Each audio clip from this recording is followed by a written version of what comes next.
What's going on, everybody? Good morning. Um, Give me a minute. What we'll do is start things off this instrumental.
All right, we're back. We're back. Oh, hope everyone's having a good Sunday so far. Good afternoon to some, and good morning to others. Um, the topic I had the title I had lined out for today was "Stop Fattening Frogs for These Snakes." There are many lessons to be learned from the stories held within the Bible. And other than being a living example of what is exemplary, none is greater, in my opinion, than choosing who you spend your time with, because time is the most valuable commodity we all have. Because once it's used, you can't get it back. So, who we choose to spend our time with would reflect whom we really are. So, today we'll be going into various scriptures to show what the Bible teaches about treacherous friends. Here are the scriptures we'll be covering. We'll be covering First Corinthians chapter 15, verse 33, um, Psalms chapter 55, verses 20 through 21, Proverbs chapter 16, verses 27 through 28, uh, We'll be going into chapter 27 in Proverbs. We'll be covering verses 5 through 6 and verse 10. And then we'll be finishing up with chapter 20 in Proverbs, verses 17 through 19. So we'll be starting with 1 Corinthians 15, chapter 15, verse 33. I'll give everyone time to kind of get there. Peace, woman of the past. And that's right. Yeah, you can't get it back at all. You cannot get that time back once it's used. All right. So starting with chapter 15 of 1 Corinthians, verse 33. Do not be deceived. Bad company corrupts good morals. What this is saying here is about morals. It's talking about a base level morals that people have, lines that you just don't cross unless you want to be dealt with severely. For the most part, everyone has lines they're not willing to cross because of certain good established relationships in business or personal ones. Moving on to Psalms, chapter 55, verses 20 through 22.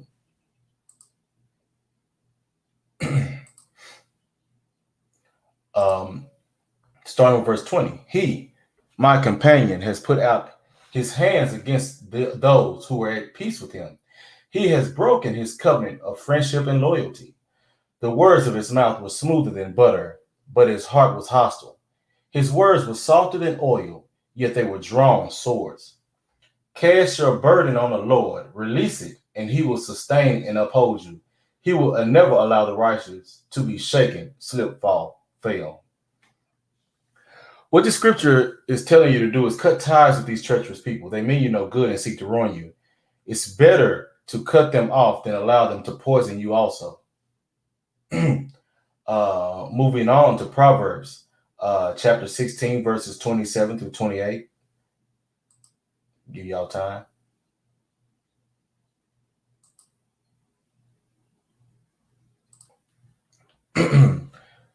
Starting with verse 27.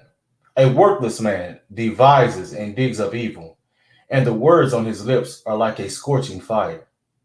A perverse man spreads strife, and one who gossips separates intimate friends.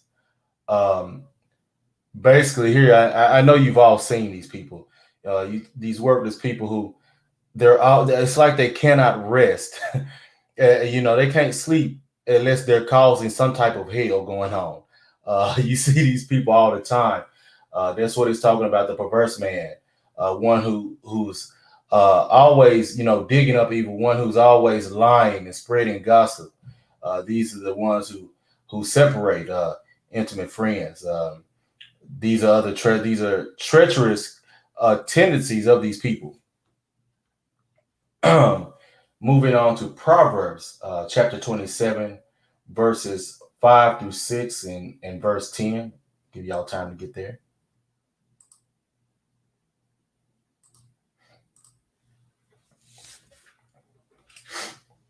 Okay.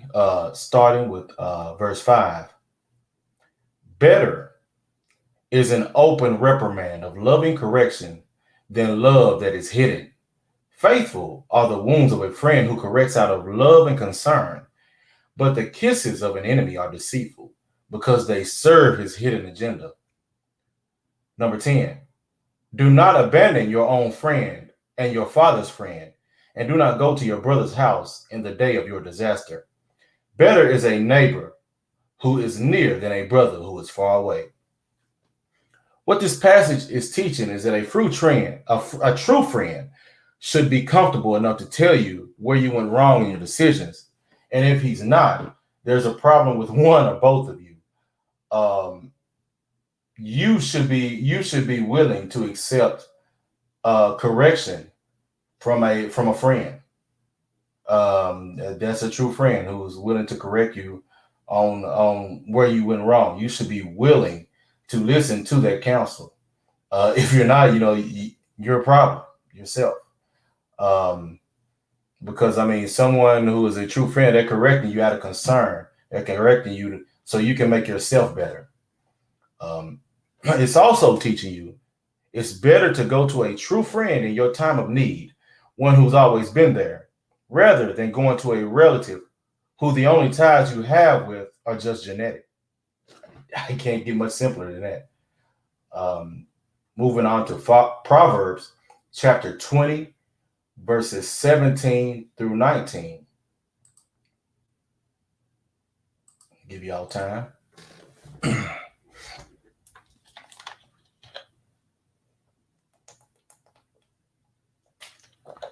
Verse 17. Food gained by deceit is sweet to a man, but afterwards his mouth will be filled with gravel. Just as sin may be sweet at first, but later its consequences bring despair. Plans are established by counsel, so only make war, only with wise guidance. He who goes about as a gossip reveals secrets. Therefore, do not associate with a gossip who talks freely or flatters. Lastly, this one is teaching that every cause has an effect. I'm not speaking of karma because karma is about the path of selfless actions. And we know human beings are selfish by nature, but there are levels to that selfishness to be able to have a community. You can't be ruthlessly selfish and have a community. So it's teaching that these types of people you can't have counsel with because they'll tell your war plans for their own gains and their own gains only.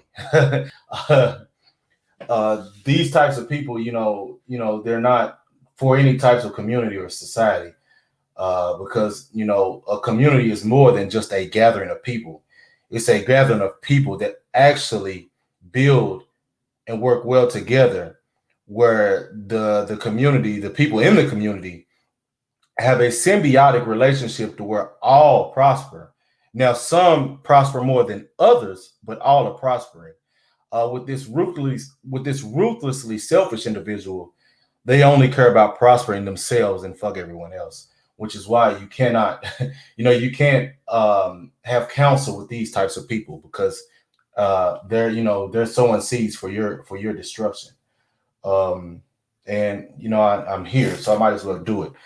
I'll finish this one too with Matthew 5, Matthew chapter 5, verse 30,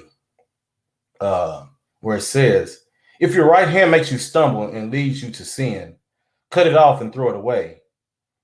That is, remove yourself from the source of temptation, for it is better for you to lose one part of your body than for your whole body to go into hell." I know here it was talking about temptation, but also this can be applied to just treacherous individuals in general. It's better for you to cut those people off. If these people are your so-called right hand and they're going to cause you harm, they cause other people harm. It's better for you to cut them off before it poisons your whole body, before it poisons you. So you cut them off and get rid of them to keep from being like them or to keep them from bringing you down. Um, like I said, um, every action has a cause and effect. So if the cause is you dealing with treacherous people, the effect is you're going you're only going to be able to deal with other treacherous people like this. Nobody wants to do business with these people. No one wants to deal with these people personally. So you have to cut them off for your own good. Um, but Woman of the past, uh, that does not happen in the U.S. for sure. People will tell you anything. They don't give a fuck. Wow. Well, yeah, that does not happen here in this country or any other country anymore. It's a time for all wicked to come out. Yeah, yeah. I have to look into that passage on Timothy too, some more. But Yeah, there's several passages, that go over this. I just went into a few. I be all day, going over them. Woman of the past, and anyone else listening. But I felt that it was something that I really kind of a subject I really needed to cover and get into. I haven't specifically went into this particular subject, so I thought it was something that was good and very informative to go into. That way, we can look at who we choose to associate with, who we choose to allow access to our time. That way we can know. That way, if you're still doing it, if you still idolize these people, you still admire these people, which, I don't like that word admire. If you still admire them, you're setting yourself up for nothing good in the end. You're setting yourself up to be deceived, to be ruined by them, and that's your own fault. But that's all that I have at this time.